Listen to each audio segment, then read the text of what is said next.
Hi, my name is Eric, and I'll be reading you selections from Barrons magazine with an issue date of December 22nd of 2025. It's Christmas week, and we'll start with Up and Down Wall Street. But first, this reading is produced by the Audible Local Ledger, a reading service exclusively for people who are blind or print disabled. Up and Down Wall Street has a title, Big Change is About to Come to Three American Icons. It's written by Andy Serwer. The year-end affords us an opportunity to step back and assess the past and wonder about the days ahead, as a somewhat arbitrary demarcation ringing in a new year sometimes lacks drama. Though not this year. Heading into 2026, we'll be witnessing a changing of the guard at what are arguably America's three most important companies. Not you, OpenAI. I'm referring to leadership changes at Walmart, Berkshire Hathaway, and Apple. The moves at these companies aren't symmetric. Each is embarking on a distinct changeover path. But the common denominator of resetting is unmistakable and momentous. On February 1st, Doug McMillon, CEO of Walmart since February 1st of 2014, will be handing the reins to John Furner, President and CEO of Walmart US. They have succession down to the day at Walmart.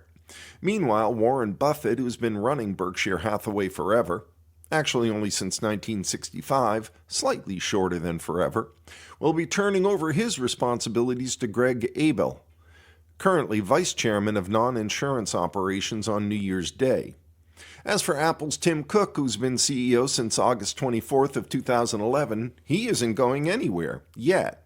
But with the announced departure of some key Cook deputies, Chief Operating Officer Jeff Williams, General Counsel Kate Adams, and Head of Government Affairs Lisa Jackson, part of a continuum in a multi-year switching out of 60-plus-year-old top executives, or as an insider calls it, maintaining the magic, quote-unquote, the 14-and-a-half-year Cook era at Apple looks to be winding down.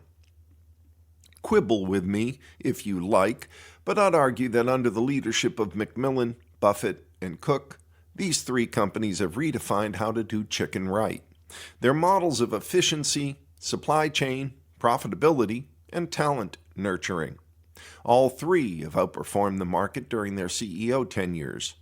There are a few connections among them, especially Berkshire's home run investment in Apple, probably Buffett's best stock investment ever in dollar terms, generating some $100 billion in pre-tax profits, and with tens of billions more still held in a roughly $35 billion investment.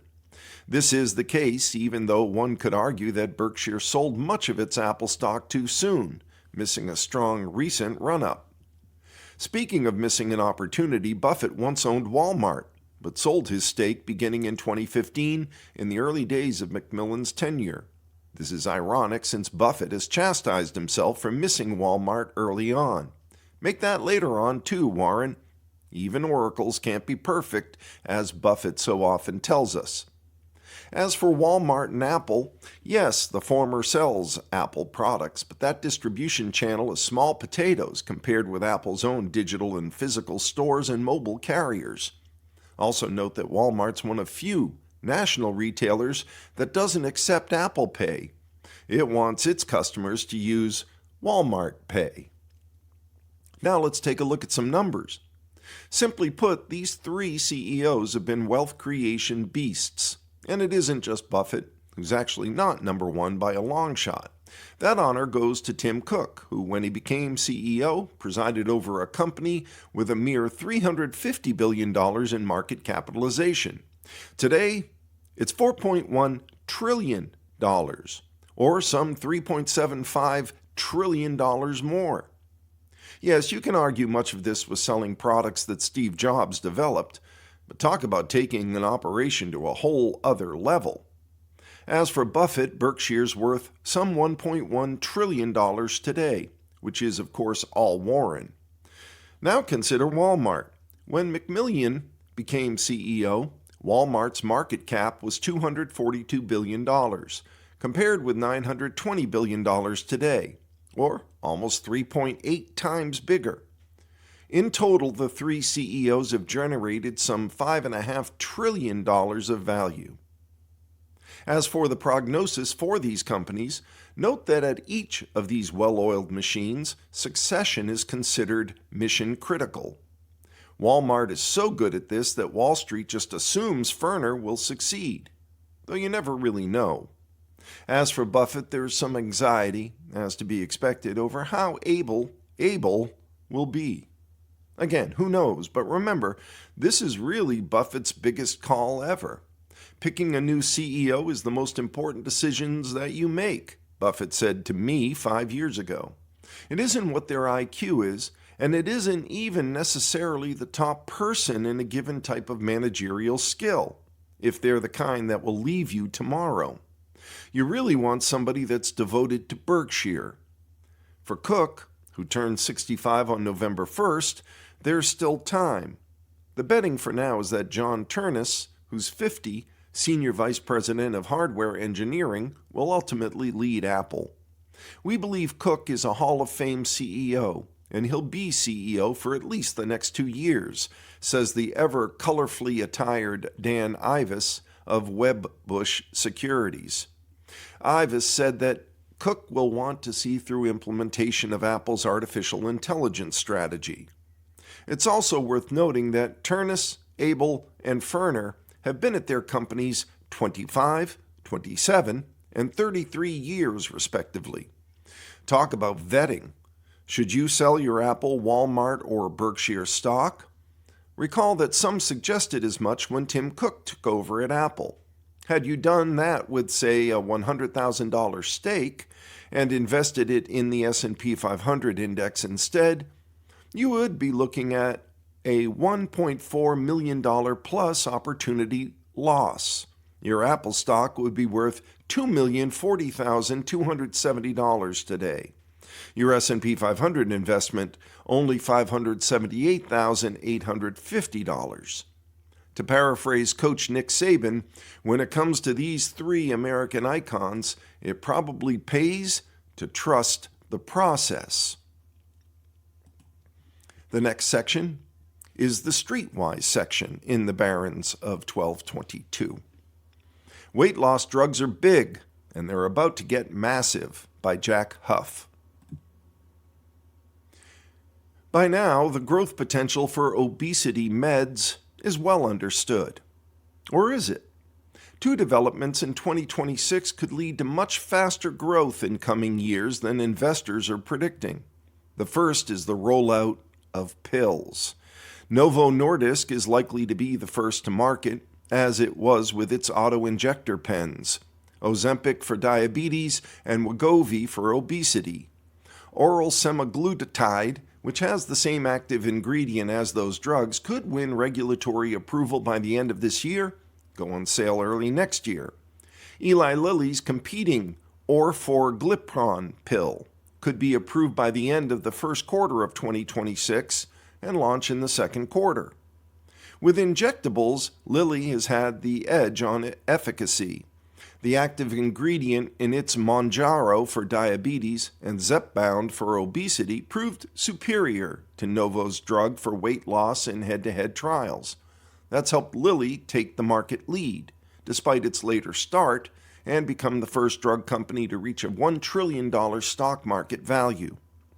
With pills, Lilly won't have the same advantage. In a recent trial, the highest dose of orforglipron helped patients lose about 12.4% of their body weight after 72 weeks.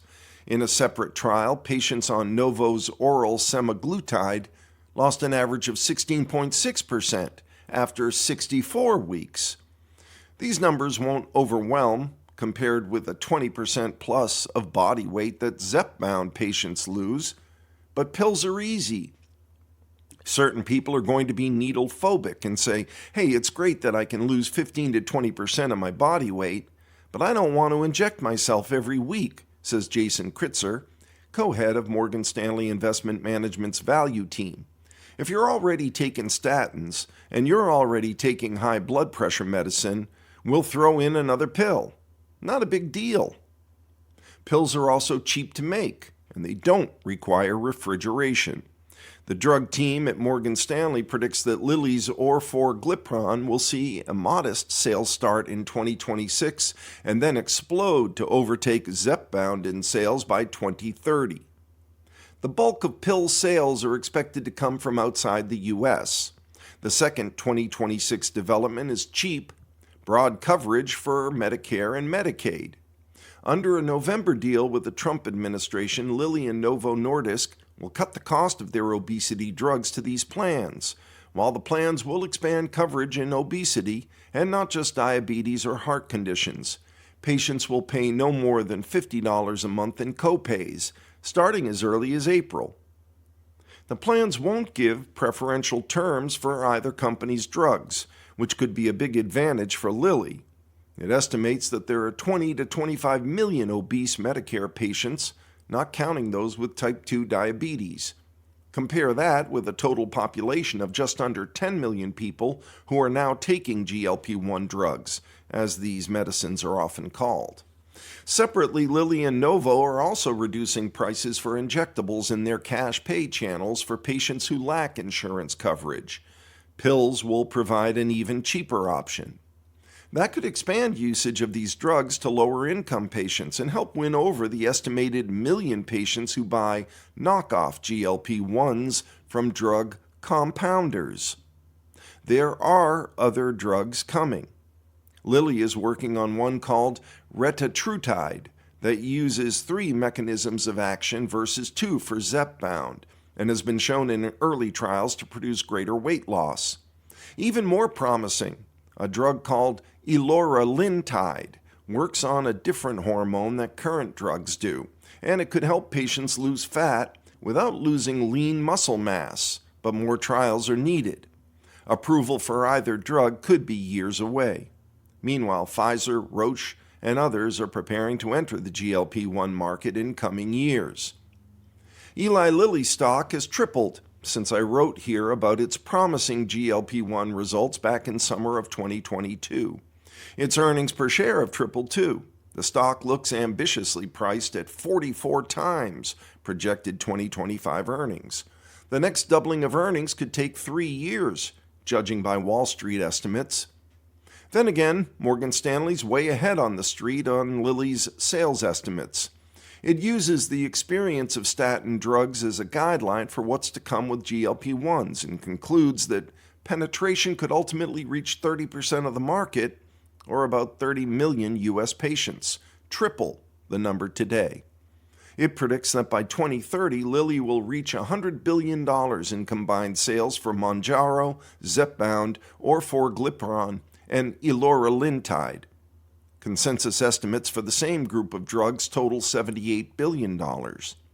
If the higher estimate is even close to correct, Lilly stock is probably cheaper than it appears. The flip side of obesity drug uptake is sales pressure on grocery store indulgences and restaurant meals. Sales growth for food companies is the slowest in years. There are several factors at work, including budget stress for low-income shoppers and competition from insurgent brands. GLP drugs haven't gotten a lot of the blame so far, but there are signs that raise suspicions. Over the past 2 years, sales growth around the perimeters of grocery stores, where fresh food is typically found, has been running 2 to 3 points ahead of growth in the center of stores, which are packed with shelf-stable goodies. In other words, shoppers suddenly seem to be eating a little healthier. So far, GLP-1 usage is skewed toward higher incomes, and that's poised to change. The next wave is likely to skew toward middle and lower income households, where eating occasions, calorie density, and elasticity are higher, write Morgan Stanley's analysts. While we agree that low-income consumer weakness remains the dominant drag on food and restaurants today, broader GLP-1 uptake is likely to cap the recovery even as macro conditions stabilize. Good news for waistlines, but tough times for the cookie aisle. From what happened last week to what might happen this week, the review and preview section. Netflix goes immersive. For Netflix, it's clearly not enough that we binge watch our favorite series, perhaps with a pint of Ben & Jerry's Netflix and chilled ice cream. Now the streaming service, following other entertainment tech companies with physical presences, wants us to hang out at one of its Netflix houses, where fans can solve Stranger Things-style mysteries or step inside a virtual reality Squid Games. Admission is free, but you pay for experiences, food, and merch. At the Netflix house at a mall outside Philadelphia, I paid $50 for tokens to enter Wednesday's Moonlit Festival, which is built around Wednesday Addams and the Netflix series Wednesday. There, I played macabre versions of arcade games like spinning a wheel of doom to find out how I'll die. Wednesday said I'll be burned at the stake. I haven't watched the series, so I didn't understand why we were beheading a stuffed bear. But families seemed thrilled to explore the venue, including petting Uncle Fester's chupacabra. Hungry? Netflix Bites serves dishes like Featherington from Bridgerton, French toast, Hellfire Club from Stranger Things sandwiches, and the Morticia, that's Wednesday's mom, cocktail. I might have enjoyed Netflix House more if I were a bigger Netflix user.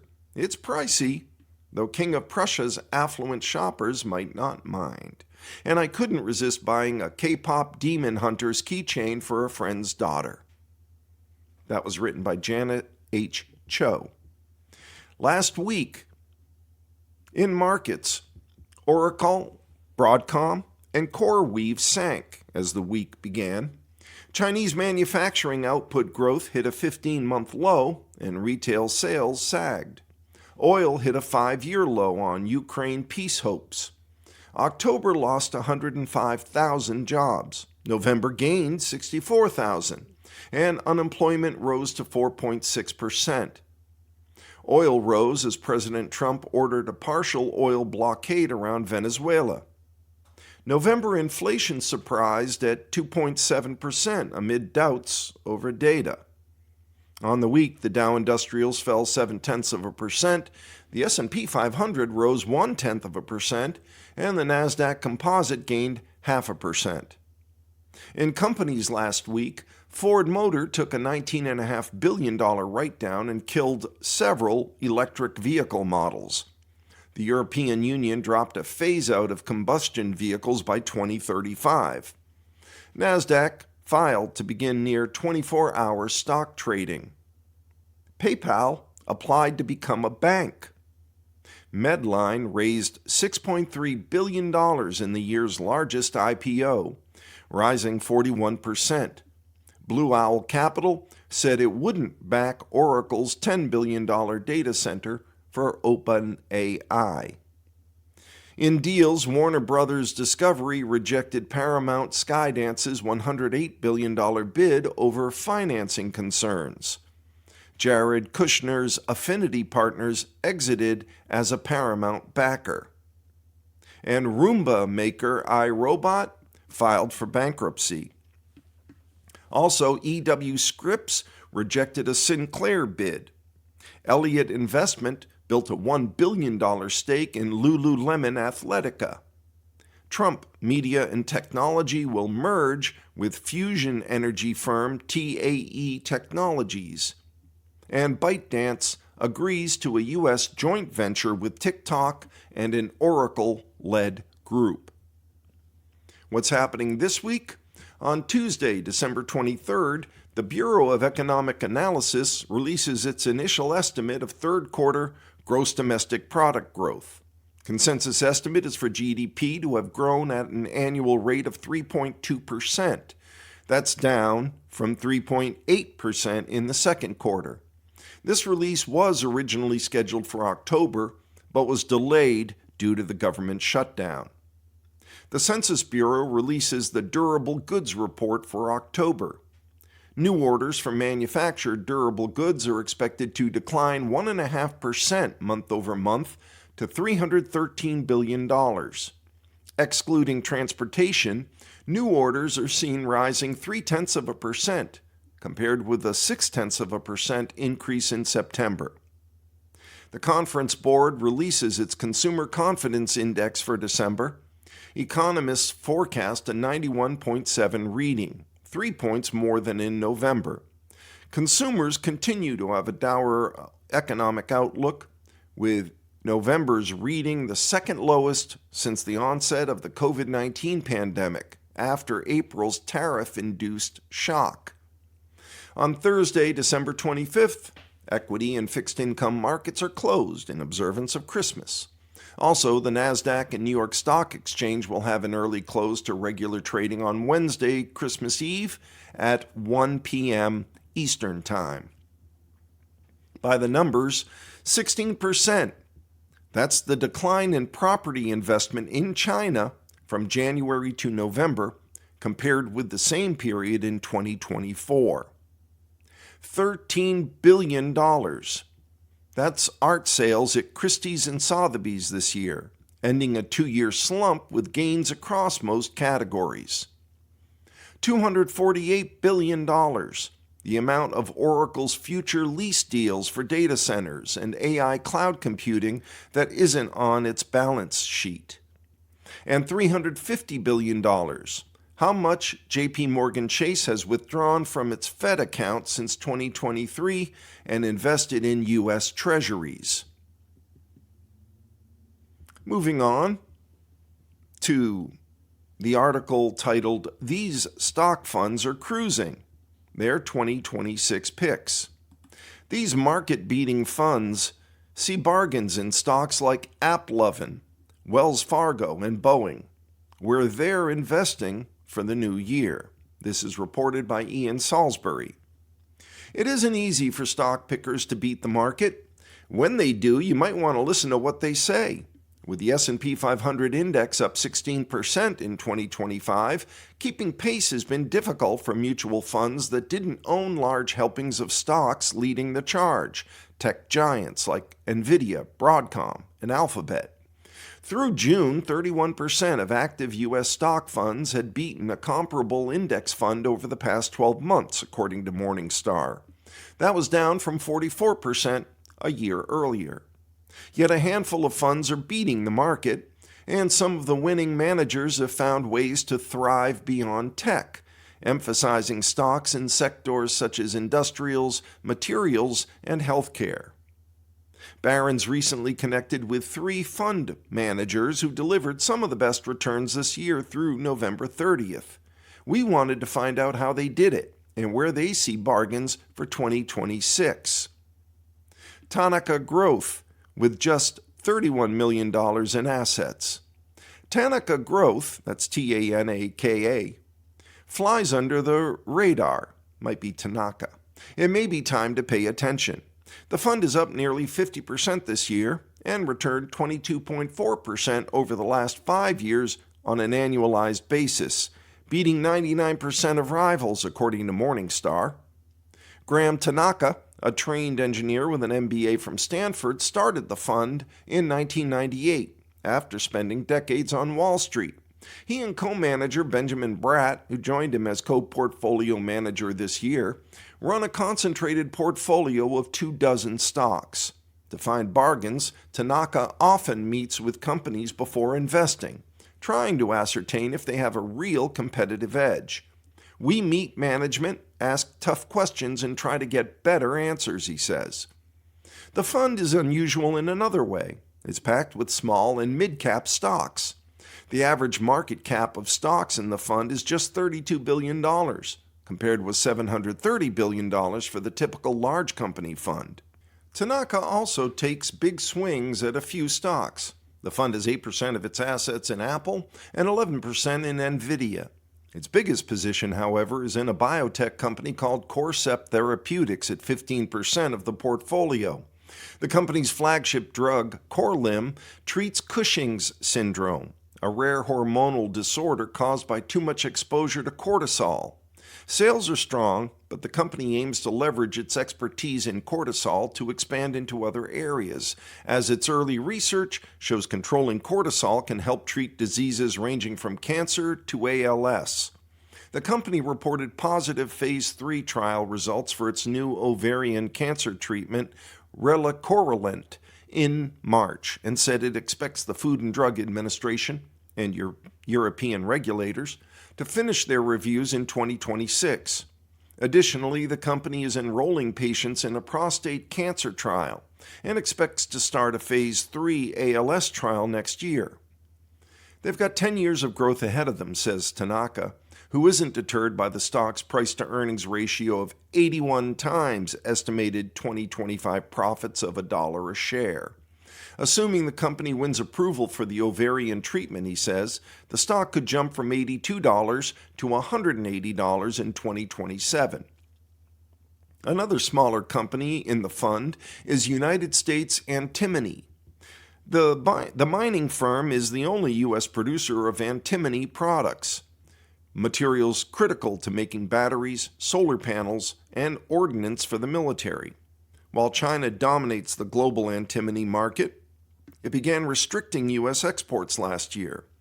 The standoff helped U.S. Antimony secure a 5-year, $245 million deal with the Pentagon in September and a $107 million commercial contract that the company disclosed in November.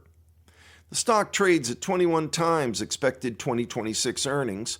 While the company reported a $5 million loss in the third quarter, sales are growing fast.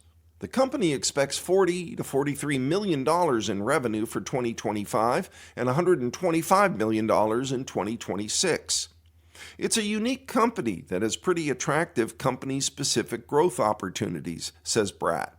One knock on this fund: its highly concentrated portfolio swings wildly and has gone through bad spells.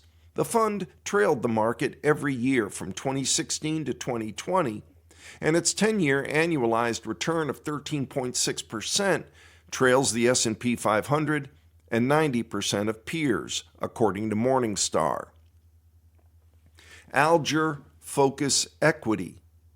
The $4.5 billion Alger Focus Equity Fund has returned 40% this year. Even more remarkable, it's returned 20% a year annualized over the past decade, ranking it among the top 2% of large growth funds in Morningstar's database and handily beating the S&P 500, which has returned less than 15% a year over the same span.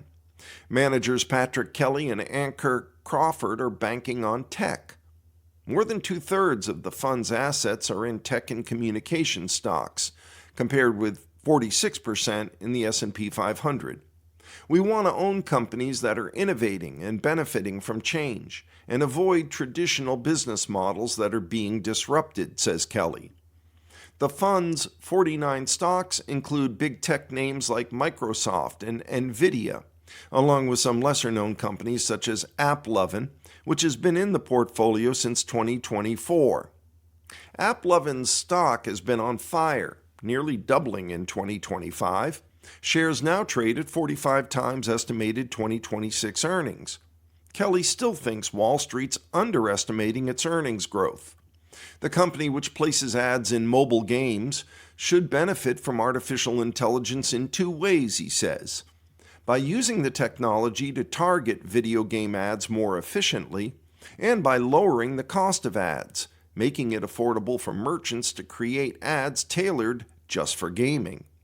Kelly adds that AppLovin launched a major e-commerce push in October and has been expanding abroad, moves he sees fueling growth in coming years. Another sizzling stock for Alger has been Western Digital. The hard drive maker has seen its fortunes transformed by AI. Shares are up 255% this year. Remarkably, the stock is still cheap, at 21 times estimated 2026 earnings and 18 times 2027 estimates. The low multiples reflect skepticism that the company has shed its cyclical history, subject to the boom and bust business of supplying PC components. Lately, Western Digital has signed long-term contracts with large customers that should provide stability for years. Data is exploding, says Kelly. It's only becoming more valuable as AI is being applied to it. Another recent purchase is QXO, a Barrons stock pick in August. The company is run by billionaire Brad Jacobs, an entrepreneur whose strategy is to roll up building supply companies. QXO closed its first major deal in April, buying Beacon Roofing Supply for $11 billion. Jacobs aims to double annual operating profits to $2 billion over the next 5 years, while looking for other acquisition targets.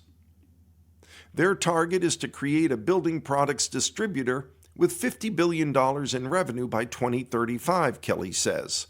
They have a lot of experience doing this, increasing market share and driving out costs. Fidelity Large Cap Stock. The $6.5 billion Fidelity Large Cap Stock Fund is building on success. Its 25% return this year beat 97% of rivals, according to Morningstar. Also impressive, the fund's 15% average annualized return over the past decade beat 90% of large blend funds.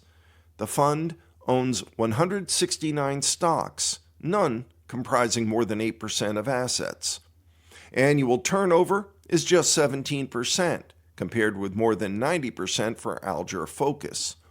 The fund has held almost all of its top 10 holdings since at least 2022.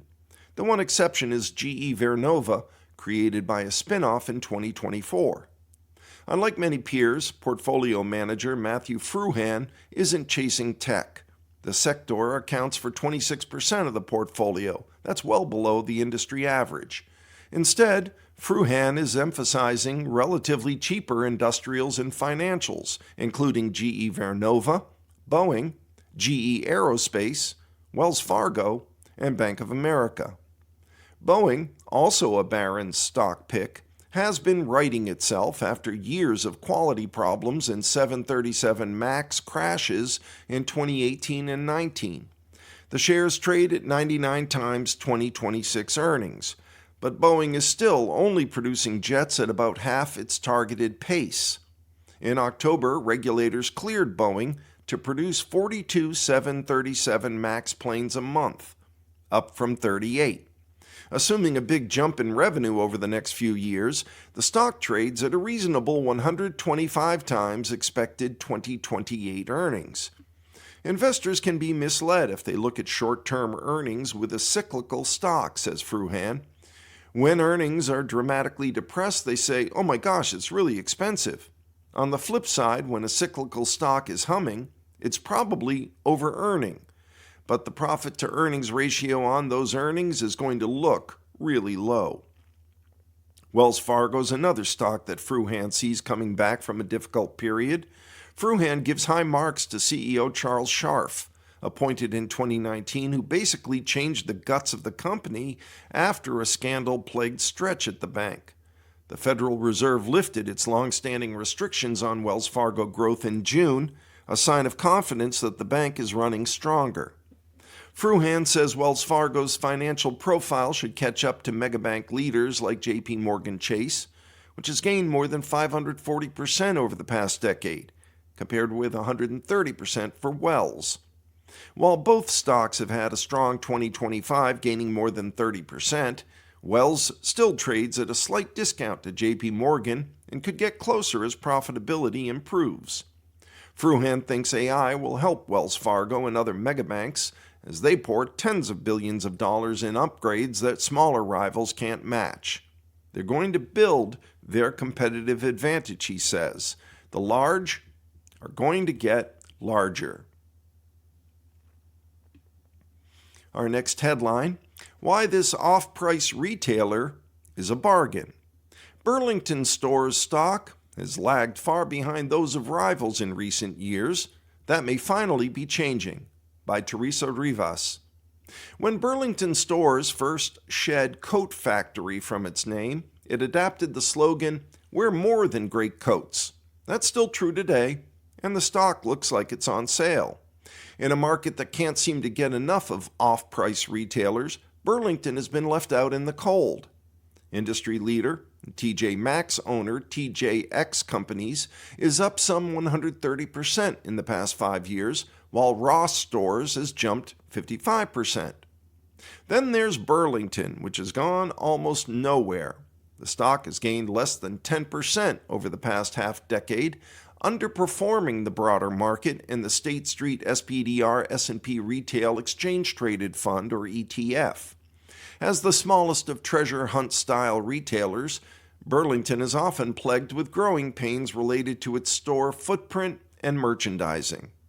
That could finally be changing. The company is closing underperforming stores while adding more profitable locations, reworking its distribution centers, and improving margins. Ultimately, retail's about execution, and this has been choppy, and some investors have lost conviction, says Chris Miller, Senior Portfolio Manager and head of the Select Equity team at Allspring Global Investments, which owns the shares. That's understandable, but we like the strategy, the industry, and the valuation, and continue to see the risk-reward as favorable today. Off-price retailers, Burlington among them, have been taking market share from other retailers for years as consumers trade down in search of bargains. While Burlington tends to cater to a lower-income consumer hit hardest by inflation, it still delivered earnings per share growth of more than 30% in the past 2 years. That demonstrates the company's established its bona fides with some of the most value-conscious shoppers. Consensus calls for EPS to jump nearly 20% in the current fiscal 2026 year to $9.73 a share, and another 14% in the next. That's well ahead of both TJX and Ross, even though Burlington is trading at 24 times fiscal 2027 estimates, the cheapest of the group. For example, TJX trades at 30 times earnings, while Ross Stores trades at 25.5 times. In addition, Burlington's current price-to-earnings ratio is well below its average of 35 over the past 5 years. But the most enticing thing about Burlington isn't where it's at, but where it's poised to go over the next few years. Long-term, Burlington can deliver 2 times the earnings growth of Ross, says Bernstein analyst Anisha Sherman.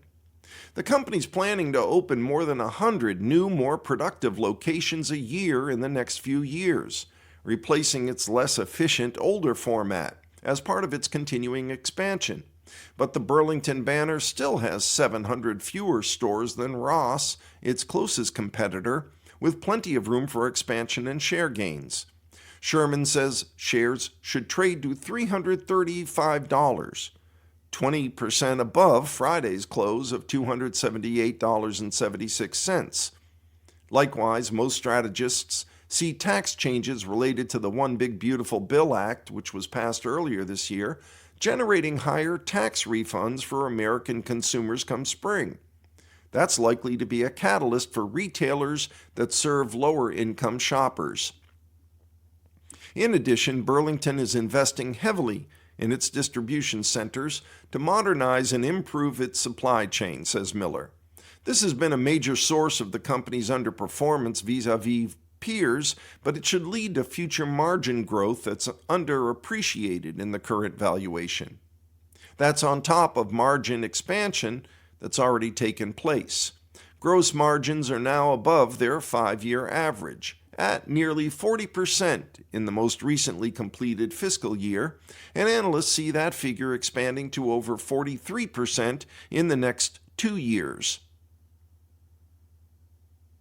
Again, that has Burlington ahead of both TJX's and Ross's gross margins of 30.5% and 28% respectively. Burlington also has the balance sheet to support its plans, with some $1.5 billion in liquidity. Burlington is the only off-price retailer that doesn't pay a dividend, but it repurchased $61 million of its shares in the most recent quarter, with $444 million remaining in its authorization.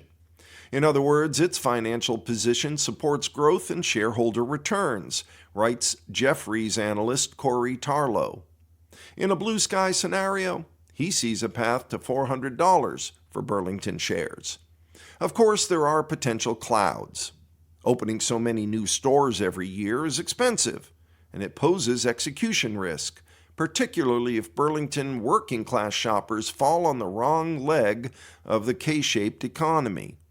Hispanic shoppers, perhaps nervous about aggressive immigration tactics, turned from being an outperforming demographic earlier in the year to lagging in the third quarter, a trend that could continue. Then there's management's own forecast for the crucial fourth quarter, which calls for a modest 0 to 2% increase in comparable sales. Nonetheless, it's relatively cheap to roll the dice in favor of Burlington continuing to improve. A strong Black Friday weekend suggests investors are feeling more Santa than Scrooge, meaning Burlington and its off-price peers are entering the holidays from a position of strength, observed data analytics firm Placer.ai in a recent report. In December of 2024, Burlington was the best performer of the group, in terms of traffic rising above its yearly average. Combined with a strategy that emphasizes a growing footprint of smaller format, more profitable locations, and potentially conservative guidance, things could finally be looking up for Burlington investors so that the investors can ride its coattails. The next headline, in Barrons magazine of December 22nd, China's Tencent uses weakest link in export rules to access NVIDIA's top Blackwell chips. Tencent, headquartered in Shenzhen, is China's largest company by market value. This is reported by Jacob Edelman. Tencent Holdings has secured access to high-end artificial chips that remain centers in Japan and Australia. A person briefed on the plan tells Barrons. Tencent is the client for those data centers, the person said. Accessing Blackwell chips in the cloud avoids violating U.S. export restrictions that bar Chinese companies from owning those chips themselves.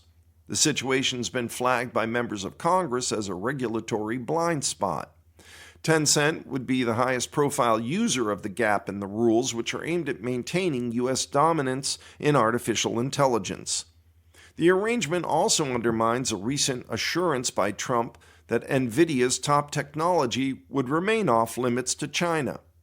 DataSection has announced deals for 15,000 graphical processing units, or GPUs, from NVIDIA's flagship Blackwell line for data centers in Osaka, Japan, and Sydney, Australia. The data centers will be used by one of the world's largest cloud service providers, says DataSection. The person who identified Tencent as that customer learned of the connection from business interactions in Japan. In an interview with Barrons, DataSection CEO Norihiko Ishihara declined to share further details.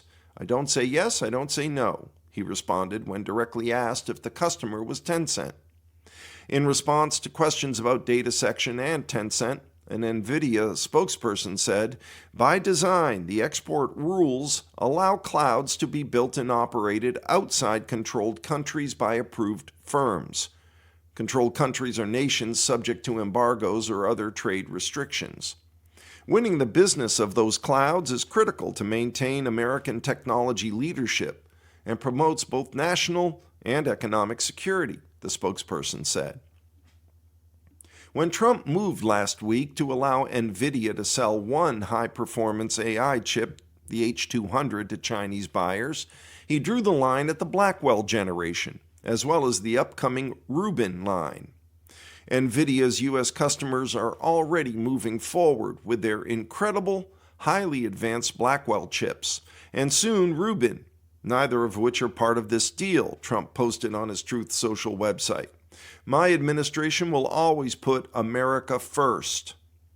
Export rules bar Chinese companies from acquiring advanced U.S. chips, but don't stop them from accessing those chips' computing power remotely unless the companies are considered special security risks, says Coleman Griffin, a lawyer at Miller & Chevalier, who previously served as a U.S. government sanctions policy advisor. Some industry figures and their allies have argued that this allows U.S. chip makers to benefit from Chinese demand, with the assurance that trusted companies in allied countries won't allow the products to be misused. But others, including New York Representative Mike Lawler, a Republican, have described the practice as a dangerous loophole. Our export controls are only as strong as the weakest link, Lawler, who sponsored legislation that would provide regulators with tools to deal with the vulnerability, said in a statement earlier this year. And right now, China is exploiting us. Liu Pengyu, a spokesperson for China's embassy in Washington, D.C., said in a statement to Barrons that the U.S. is, quote, politicizing, over-securitizing, and weaponizing trade and technology issues. In an October report, investment group Wolfpack Research said it had taken a short position on DataSection, which trades on the Tokyo Stock Exchange, based on its expectation that regulators may interfere with its cloud deal, hurting the company's share price. Short sellers borrow shares and sell them immediately in anticipation of being able to buy them back later at what they expect to be a lower price. DataSection's stock declined almost 14% after Wolfpack's report was published on October 8th, but has since recovered those losses. DataSection CEO Ishihara says his business deals have been vetted by U.S. legal counsel to confirm their compliance with export regulations. He says DataSection has initiated a legal action against Wolfpack over its short report, but declined to discuss whether a complaint has been formally filed against the investment group. Wolfpack declined to comment on its report. To date, most known instances of Chinese companies remotely accessing U.S. chips have involved data centers in countries outside America's close orbit, such as those of Southeast Asia. In July, Malaysian officials cited reports that a Chinese company had used servers equipped with chips from NVIDIA and other makers to train large language models when announcing tighter rules around the movement of AI chips from the U.S., the Wall Street Journal reported. Last month, the journal reported on an Indonesian data center with 2,300 Blackwell chips that was providing computing power to Shanghai-based AI startup. The Indonesian business said the Chinese AI company has no physical access to its chips, and the deal would support AI applications tailored for use in Indonesia and Southeast Asia. Griffin said he knew of no prior cases of a Chinese company accessing an AI data center in one of the U.S.'s most trusted countries, such as Japan. Soon after Wolfpack published its report on DataSection, Kunihiro Tanaka, CEO of leading Japanese data center operator Secura Internet, expressed alarm in an X exchange over the existence of dubious companies in Japan that attempt to circumvent export regulations. I just don't think chasing immediate gains is healthy for investors, said Tanaka, who chairs Japan's Data Center Association, especially now when so many people are willing to side with shady Chinese interests for short-term profits. Tanaka said in a later post that he wasn't referring to a specific company. A Secura spokesperson declined to elaborate on Tanaka's remarks, saying the CEO had made them in his personal capacity, not on the company's behalf. Beyond its projects in Osaka and Sydney, DataSection has presented to investors a pipeline of data centers planned across Japan, Australia, and Southeast Asia that are part of what it says is a plan to grow into a competitor to global players such as CoreWeave and Nebius. The hundreds of thousands of advanced chips planned for these facilities include some 170,000 Grace Blackwell superchips, according to company announcements.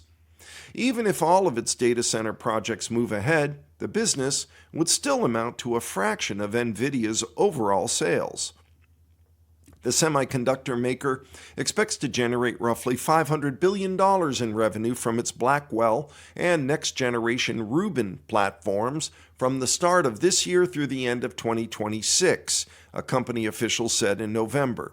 Recent months have seen major deals announced with big buyers, including OpenAI, Microsoft, and CoreWeave. Still, smaller orders also play an important role in semiconductors makers' sales strategy, says Harsha Madanavar, a tech infrastructure specialist with LEK Consulting.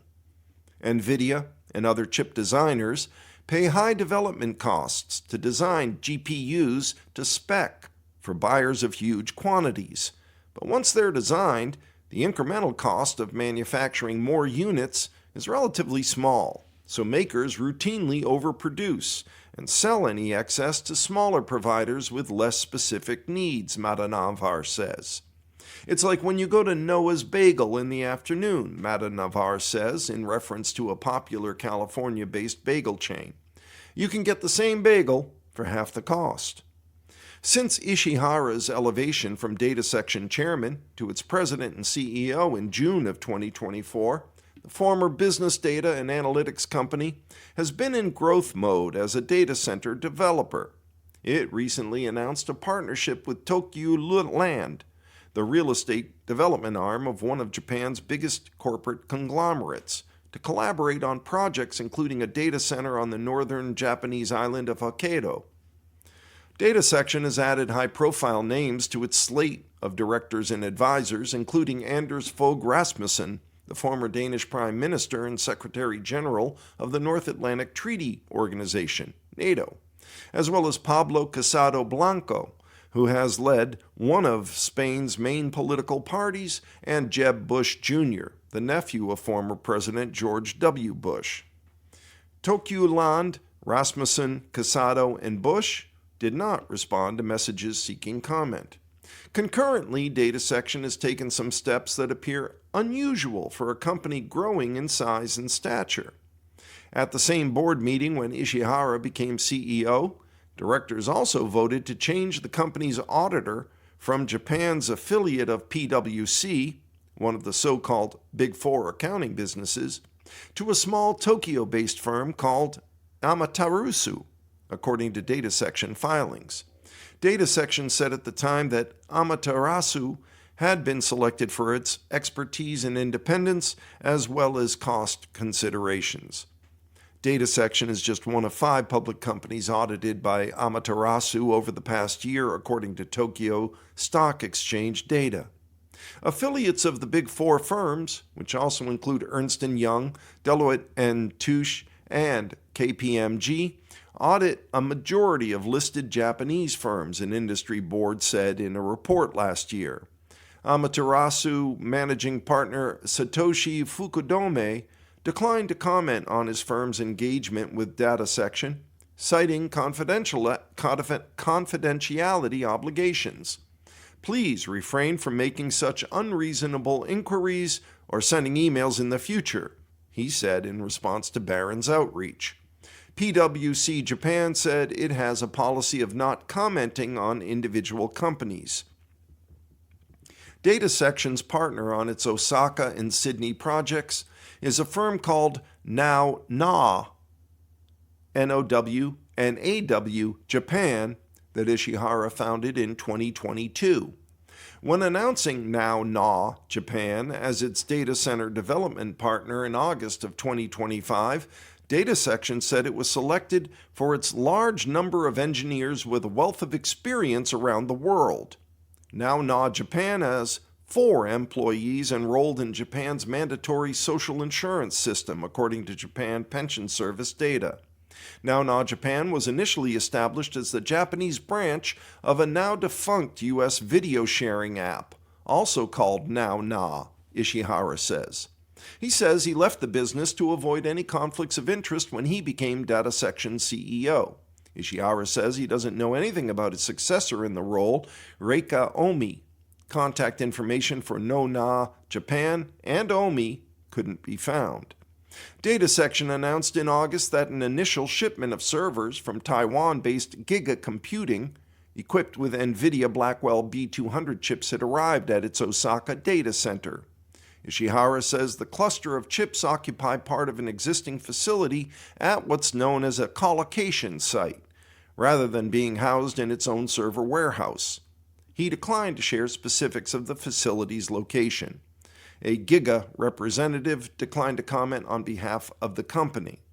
On December 15th, Data Section announced an agreement to purchase servers housing 10,000 higher-tier B300 chips from the Blackwell line from Inventec, also of Taiwan, for the Sydney data center to be used by the same client. Inventec didn't respond to requests for comment. The person who does business in Japan said in an interview with Barrons that they were told by someone close to data section that Tencent had been lined up as the user of the Osaka and Sydney data centers, which house the NVIDIA Blackwell chips.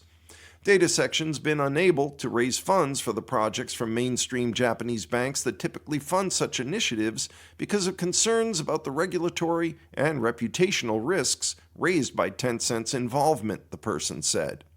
Funding for the data center projects was ultimately secured through the sale of purchase options known as warrants to Singapore-based First Plus Financial, a significant data section shareholder since early 2024. Ishihara says the Singapore company was better equipped to finance the projects. No players in Japan have that kind of sophisticated understanding of this sector, he says, even investors. And with that, we've come to the end of our reading of Barrons Magazine, dated December 22nd of 2025. This is your reader, Eric, saying I hope you have very happy holidays. Bye for now.